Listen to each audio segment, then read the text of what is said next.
ओम नमः शिवाय। श्री महापुराण रुद्र संहिता उत्तरार्ध अध्याय 13 वैश्वानर ने वरदान। नंदीश्वर आगळ चलाव्યું કે હે બ્રહ્માના પુત્ર, હવે શશિશેખર શંકરે વૈશ્વાનરને ઘેર અવતાર લીધો હતો તે ચરિત્ર સાંભળો।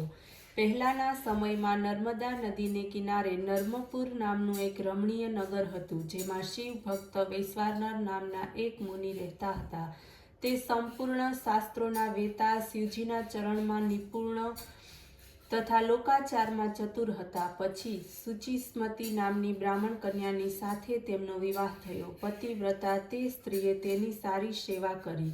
તેણે પ્રસન્ન થઈને વરદાન આપવાની ઈચ્છા કરી। પત્નીએ કહ્યું, જો આપ પ્રસન્ન છો તો મને મહાદેવીના સમાન પુત્ર આપો। ત્યારે તેના વચન સાંભળીને તે વ્રતી બ્રાહ્મણ સમાધિમાં સ્થિર રહીને તેના પર વિચાર કરવા લાગ્યા કે સ્ત્રીએ કેવો દુર્લભ વર માગ્યો છે, જે હોય તે ભગવાન શંભુની ઈચ્છા સિવાય કશું જ બનતું નથી। આમ વિચારીને એક પત્નીનું વ્રત આચરણ કરતા બ્રાહ્મણે પોતાની પત્નીને કહ્યું કે વિશ્વેશ્વર ભગવાન શિવ જ છે, હું ત્યાં તપ કરવાને માટે જાઉં છું, તમે કોઈ વાતની ચિંતા ન કરશો। આ પ્રમાણે કહીને કાશીમાં જઈને મણિકર્ણિકા ઘાટ પર એમના દર્શન કરી તે પોતાના સેંકડો જન્મના પાપ દૂર કરવા લાગ્યો તથા ત્યાંના વિશ્વેશ્વરાદિ શિવલિંગના દર્શન કરીને સર્વ કુવા, વાવ અને તળાવોમાં સ્નાન કરીને સંપૂર્ણ તીર્થોમાં પિંડદાન કર્યું।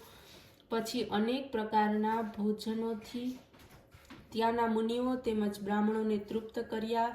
સર્વલિંગોની પૂજા કરી વળી વારંવાર વિચાર કરતા રહ્યા કે આ લિંગો દ્વારા પુત્ર પ્રાપ્તિ થશે, એની જાણ થઈ શકે। આના માટે તો વીરેશ લિંગ જ પ્રશંસનીય છે। એમણે વર્ષો વર્ષ એ લિંગની પૂજા દ્વારા પોતાની સ્ત્રીના મનોરથને સિદ્ધ કરવાની ઈચ્છા કરી।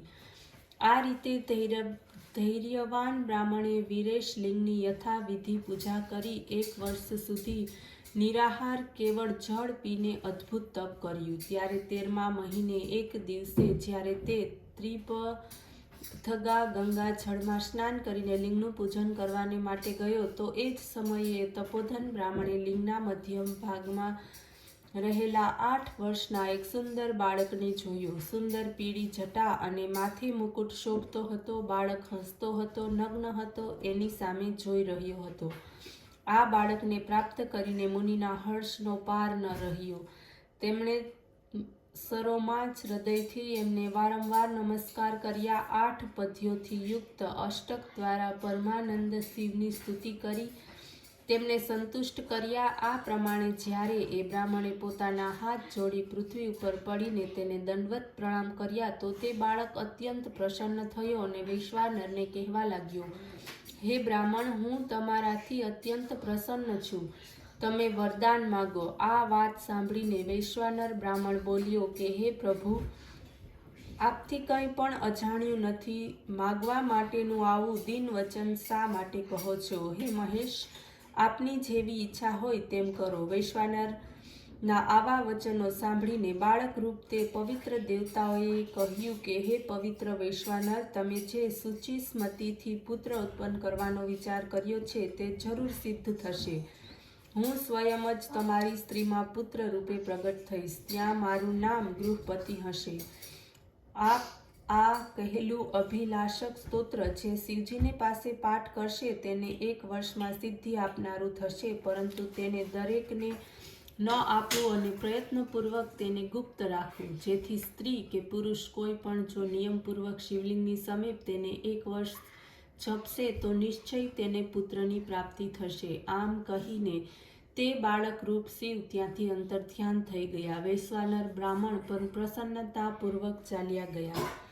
અધ્યાય 14 ગૃહપતિ અવતાર। નંદીશ્વર બોલ્યા કે હવે એ બ્રાહ્મણ પોતાના ઘેર આવીને પોતાની સ્ત્રીને બધો વૃત્તાંત કહીને સંભળાવ્યો। સમય જતાં સ્ત્રી ગર્ભવતી બની શુભ લગ્નમાં સુંદર યોગ આવતા ચંદ્ર જેવા મુખવાળો પુત્ર તે બ્રાહ્મણ સ્ત્રીને સુચિસ્મિત દ્વારા ઉત્પન્ન થયો। દેવતાઓના દુદુંભી ગાંજી ઉઠ્યા, દિશાઓ નિર્મલ થઈ ગઈ, ચારે બાજુએથી નદીઓ તથા પ્રાણીઓના મન નિર્મલ થયા, સત્વગુણયુક્ત મંગલમય વર્ષા થવા લાગી।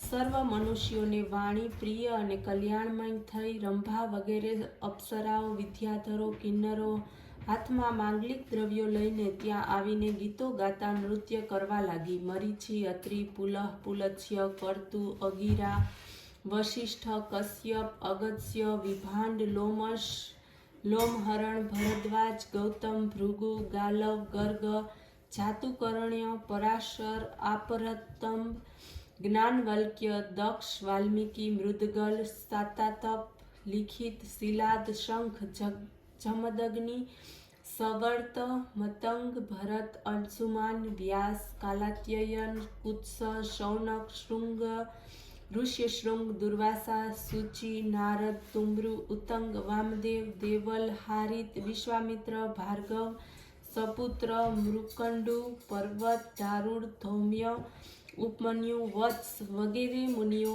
અને ઘણી મુનિ કન્યાઓએ પુત્રની શાંતિ માટે વૈશ્વાનર્ય આશ્રમ ઉપર આવ્યા. બૃહસ્પતિ સહિત બ્રહ્મા તથા વિષ્ણુ, નંદી અને ભૃગી ગણો તથા પાર્વતી સહિત શિવ, મહેન્દ્ર વગેરે દેવતા તથા પાતાળવાસી નાગ અને પ્રકારના રત્નો વગેરે લઈને નંદી સહિત સમુદ્ર પર્વતાદિ સ્થાવર જંગમ રૂપ ધારણ કરીને એ મહોત્સવમાં આવ્યા.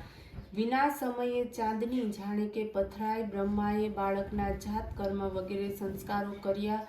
શ્રુતિઓને વિચાર કરીને તેનું નામ ગૃહપતિ રાખવામાં આવ્યું. એના રક્ષણની યોગ્ય વ્યવસ્થા કરી તથા ઘણા જ આશીર્વાદ આપ્યા. પછી શિવ વગેરે દેવતાઓ પોતાના વાહનો ઉપર ચડીને પોતાના ધામે ગયા. સર્વએ શુચિ સ્મૃતિના ભાગ્યની પ્રશંસા કરી અને કહ્યું કે શિવ ભક્ત તમે ધન્ય છે.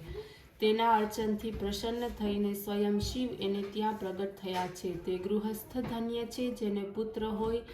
પુત્રથી જ તે લોકોને જીવનારા થાય છે. જેને પુત્ર નથી એનું ઘર શૂન્ય છે. અપુત્રનું તપ ખંડિત છે. અપુત્રથી ઘર પવિત્ર થતું નથી. પુત્ર પ્રાપ્તિથી વધીને કોઈ પ્રાપ્તિ નથી. લોક પરલોકમાં પુત્રથી અધિક સુખ નથી કે પુત્રથી અધિક મિત્ર નથી. પછીથી પિતાએ એ બાળકનો સમય થતાં યોગ્ય સંસ્કાર કર્યો. 5મા વર્ષમાં યજ્ઞોપવીત આપ્યું. પછી ઉપાકર્મ કરીને 1 જ વર્ષમાં સાંગપદ વગેરે કર્મ યુક્ત સર્વ વેદોને ભણાવ્યા. અને જ્યારે તે બાળક 9 વર્ષનો થયો તો માતા પિતાની સેવામાં રત આ બાળકને જોવાને માટે નારદજી ત્યાં આવ્યા અને એના ભાગ્ય ભૈરવને કહ્યા અને કહ્યું કે તેના સર્વ ભાગ્ય તો સારા છે, પરંતુ 12મા વર્ષમાં તેને વીજળી તેમજ અગ્નિથી ભય છે. આમ કહીને નારદજી ચાલ્યા ગયા. ઓમ નમઃ શિવાય.